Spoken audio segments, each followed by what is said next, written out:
Երևանում իրականացվում են իրազեկման ակցիաներ օդի որակի բարելավման նպատակով։ Քաղաքապետարանի նիստի ժամանակ հայտարարվեց, որ կխստացվեն վարչական պատասխանատվության միջոցառումները, սակայն ծրագրից դուրս է մնացել ավտոմեքենաների վնասակար արտանետումների վերահսկման տեսզնման հատվածը։ Իրապես զարմանալի է, անկեղծ ասած,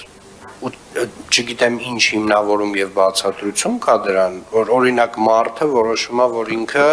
պետք է իր ավտոմեքենայի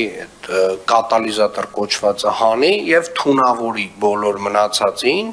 այսինքն չգիտեմ ինչ որ երևի խնայողություն է դրանով ստեղծվում, բայց մարդը չի հասկանում, որ այդ իր հանած կատալիզատորը սաղ շրջակա միջավայրում ով կանգնած է թունավորում է ինքը իր ավտոմեքենայով։ Եվ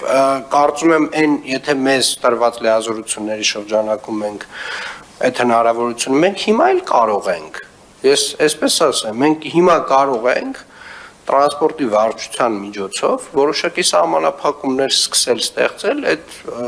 այսպես ասած տրանսպորտային միջոցների միջև եւ շատ լավ կլինի որ այդ քննարկումը մենք ունենանք մանրամասն նվազագույնը այս հատվածում հանրայնորեն հասկանանք ինչ է դուրս եկել դա այսինքն նորմալ է որ ավտոմեքենան պետք է թունավորի մեզ բոլորիս ենթադրում եմ նորմալ չի Ենթադրում եմ դա նույնիսկ չի որ տենց մեր ազգային արժեքն է, չէ՞, այդ ավտոմեքենան, որ պետք է թույնի բոլորիս։ Քաղաքապետ Տիգրան Ավինյանին սա դուր չեկավ։ Ավինյանն ասաց, թե պետք է հետագա քայլեր ձեռնարկել խնդիրը կարգավորելու համար։